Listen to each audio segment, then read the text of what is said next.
ci dara mu ne ko jàllaaba xaw ma ni loolu mooy lan ci anglais kenn xamu ko mais man c'est ce que je dis parce que dégguma anglais voilà. alors ba koy wax Awa Diop quand même simplicité boo xamante ni président Donald Trump sax remarqué na ko quand même di jël ay kàddu yu rafet yu teggin di ko teg ci suñu président bi de quoi être fier. mais bien sûr Pape Matar parce que tey jii sa kilifa su demee ci dëkk ñu sargal ko fa tàcc ko fa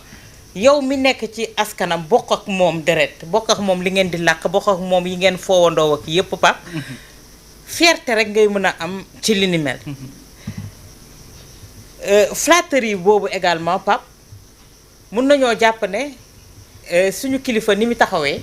loolu rek lañ ko delloo mais également ki mu jàkkaarlool Pape. xam nga Donald Trump ak ay sautes d'humeur ak yi ni mel. ku mu flatté également moo di ne am na lu mu namm ci yow am na lu mu bëgg ci yow. ñoom ci seen bopp ni ñu demee di ko flatté fekk ko ci terrain wam ndax Donald dafa bëgg ku naan ko yawa.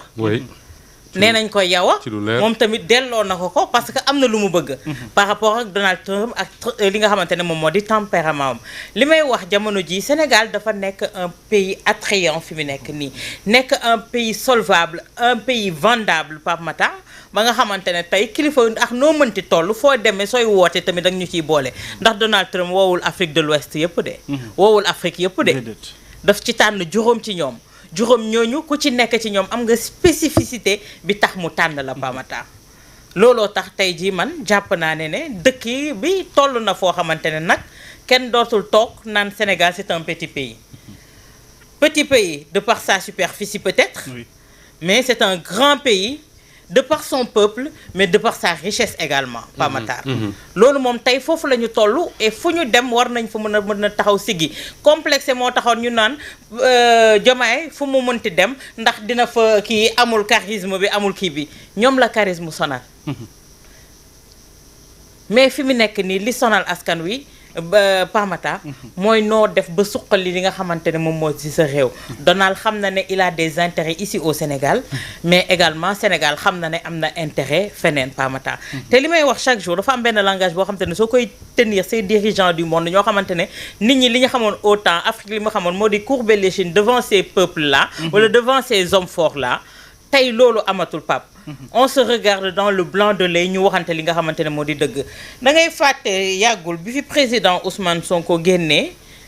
delloowaat waa États-Unis seen ay këyit ne waa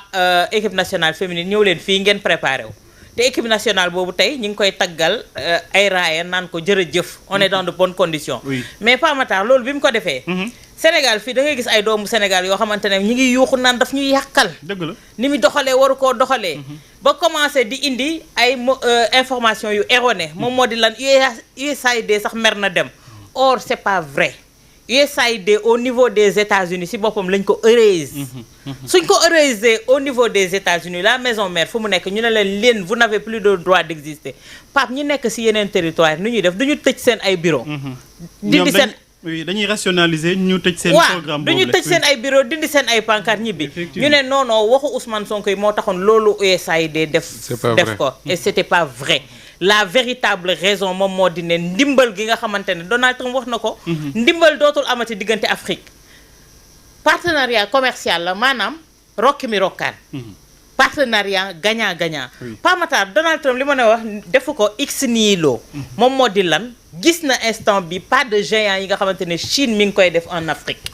gis nañu Ousmane Sonko bi mu jógee Afrique yàggul ak Chine yàggul ak li mu fa indaale mu ne déedéet te xam nañu rivalité bi am entre États-Unis Chine ak Russie jamono ji ñu toll tey les pays de AES ñi nga xamante ne ñoom ñoo di Russie jël nañ leen ci wàllu armement ak yu ci bëri yi ci mel tey Donald Trump loolu mënu ko gis muy prospérer réewam di ci des ginnaaw te ñoom li nga ko waxee Donald Trump xoolul leneen moom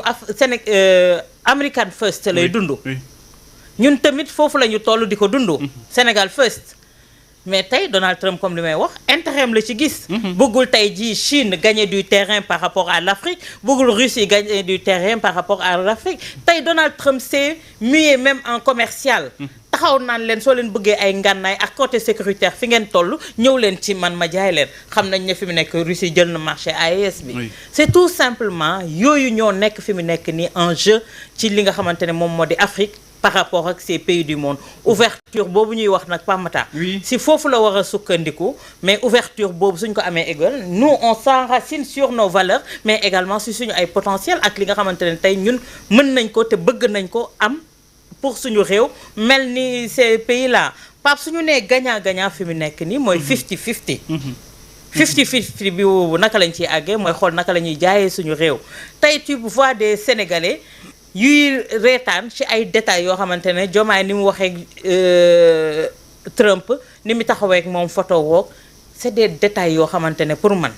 on doit se focaliser sur l'essentiel fi mu nekk ni moom moo di ne xool naka la ñuy tirer profit ci yooyu ñi ngi reetaan naan parcours de golf la ko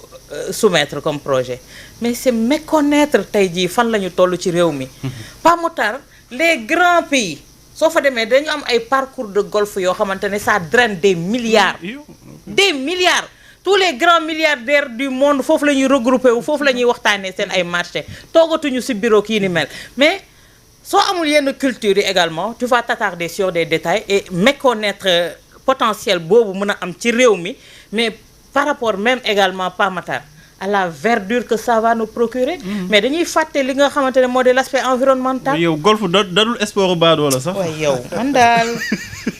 golf boobu foo ko déggee rek milliardaires yi foofu milliardaire la man war naa jàngiwaat de mais ñu bëri war nañ jàngiwaat oui Moussa Ba Pape Matar féliciter l'équipe du médecin capitaine Ndeye Seynabou Diop waaw médecin la elle a procédé à la première césarienne dans le cadre de l'hôpital militaire de campagne déployé par les forces armées à Médina Yoro Foulah depuis le 4 juillet nga xam ne ci lañ commencé woon activités yi foofu plus de 1900 consultations et prestations ont été faites waa DIRPA ñoo ko xam ne léegi l'armée wu Sénégal gàcce nga laa ba ñëw macha allah si lii nag lañ leen di xaar mi mën nañ ko tuddee benn hôpital boo xamante ne dañ ko teg bu nëga ni ko exactement voilà bâche lay doon nag yu demee noonu voilà ñu def césarienne ba mu réussir exactement macha allah alors lu mu tudd sax Abdoulaye Mbow dañuy faral di wax ni no one is a prophet at home. waaw. yow de bokkoo ak man. jàpp naa ni Pape Matar effectivement te quoi qu'on puisse dire tey jii nii Donald Trump wane na benn leadership boo xam ne kenn mënu ko naatable en quelques jours il a réglé le conflit Israël-Iran. te itamit gis nga il a pu régler le différend entre la République démocratique du Congo ak li nga xamoon di Rwanda. donc juste pour dire que influence américaine boobu moom sur le plan international kenn mënu si wax dara kon bu ñu demee ba ñun ñu yegg si benn niveau boo xam ne Afrique ni mu toll avec autant d'états ñu jiital si ñu boole si Sénégal si 5 dëkk yoo xam ne Trump moo leen invité jàpp naa ni foofu nag il faut ñu mettre en avant le patriotisme. dafay am jamono yoo xam ne dootul ay querelle politicienne wala dara. mais c'est la patrie qui est mise en avant. te américain boo koy xool loolu mooy force am. ce n'est pas pour rien que ñu ne la America's first. ñu gëmandoo ko ñoom. seen xaalis ak seen lépp pour ñoom moo raw ci monde bi. donc lan la sens élevé du patriotisme. mais tey ñun da ngay dem wuti ñu ne la Chine dem na premier ministre dem na Chine nga gis ay politiciens yu toog ñu ne la premier ministre musul gisanteeg président Xi Jinping. te yow nga gis les images gis les photos gis dara. organiser conférence de presse toog ko wax ni loolu musul xam nga président Diomaye dem toog ak Trump wax li muy wax. bi may waxu terrain golf sax dafa ne investissement dans le secteur touristique et hôtelier ba pare en perspective ñu dafa bëgg ay terrain de golf yoo xam ne effectivement parce que xam na en réalité lan la si jariñ te c'est une astuce sur le plan de la communication diplomatique boo xam ne effectivement séduire na ki nga xam moo di Donald Trump mais wax na li nga xam moo di investissement dans le sens ni ñu koy waxee ci exploration richesse yoo xam ne am na Sénégal ressources yi yoo xam ne par rapport aux entreprises américaines mais au-delà de tout ça wax na li nga xam ne mooy attractivité bi Sénégal war a mën a am ba Amérique si wàllu boppam ñëw war a mën a continuer di investir donc ñun l'Amérique est un partenaire privilégié dans le cadre de la défense. Aujourd'hui kan moo saxalul États-Unis par rapport ak li nga xam ne mooy menaces multiples yi nga xam ne am nañ ko te Sénégal am na accord de défense ak États-Unis mais c'est à renforcer par rapport justement à la menace terroriste li nga xam ne moo di matériel militaire mais lu ñu si mën a am loo xam ne dañu koy may en termes de don wala leen loo xam ne dañ ko jënd mais écoute je crois bien que c'est également une bonne nouvelle donc de ce point de vue gis nga Moustapha li mu wax mooy dëgg gis nga américain dina dund ba 100 ans. Canada bi ko jege sax du xam nu mu mel. C'est sûr. Donc parce que ñoom dañoo gëm seen réew. te ñun suñu wàllu bopp da ngay gis autorité boo xam ne dafay teg ay jéego pour réewam parce que président Diomaye bu demee andi premier ministre bu demee andi ñëwul pour ñoom da ko andi pour Sénégal. ki farak moom ku faral ak ñoom. Ils ont le devoir te loolu moo tax ñu fal leen pour satisfaire les besoins de tous les Sénégalais. Donc de ce point de vue là damay gis ni yenn yi da ngay toog nga gis ñu siy mettre à l'accent. Je dis encore une fois, malheureusement, c'est du grand sabotage. Mais ce grand sabotage-là doit être déconstruit. Et justement, vendredi dernier, manque doon wax ba Moustapha di suggérer pour que service état bi déplacé wu di yóbbu ay journalistes mais boo xoolee traitement bi si ñenn ñi def quand même da ngay comprendre quelque part entre guillemets boycott bi ñi boycotté presse privée bi. waaw effectivement te ki def li nga xam ne sax mooy un peu le résumé de la visite. Je crois bien qu'il est ministre conseiller à la présidence. Oui. Voilà, il est ministre conseiller à la présidence. Donc je pense que foofu il y a des efforts à fournir au niveau de la présidence, au niveau de la primature, du gouvernement de manière générale par rapport ak li nga xam ne mooy ubbeeku bi nga xam ne dina permettre médias yi war a gën a juux gën a xuus pour véritablement di gën a wane li nga xam ne moom la ñuy jëlee dans la sous-région ou ailleurs dans le monde. Mais quoi qu'on puisse dire ak lu munti xew, je dis encore une fois. Président Trump am na nu mu waxee Diomaye am na lu mu ko fàttali félicité na ko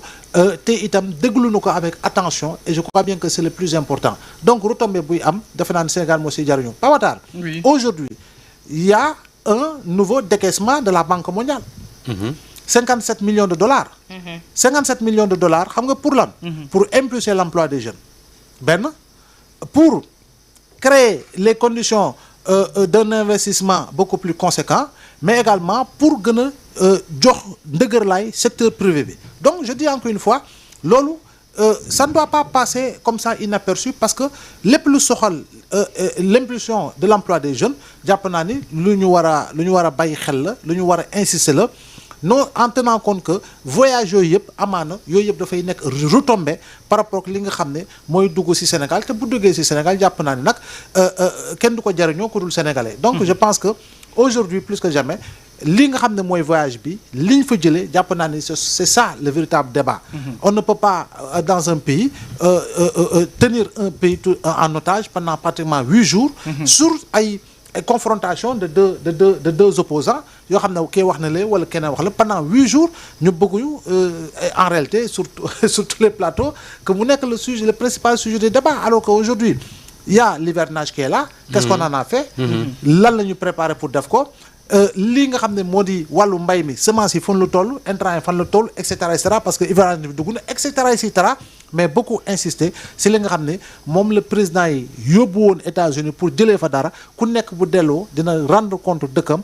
askanam waaye balaay loolu di nga xam lan moo fa xew parce que itamit fu mu toll nii wàllu xarala dina la permettre nga gis lu nekk te di nga déggu lépp lu nga war a dégg jëm si li nga xam ne moo soxal déplacement président Diomaye si États-Unis. Moustapha quand même traitement bi ñu siy dégg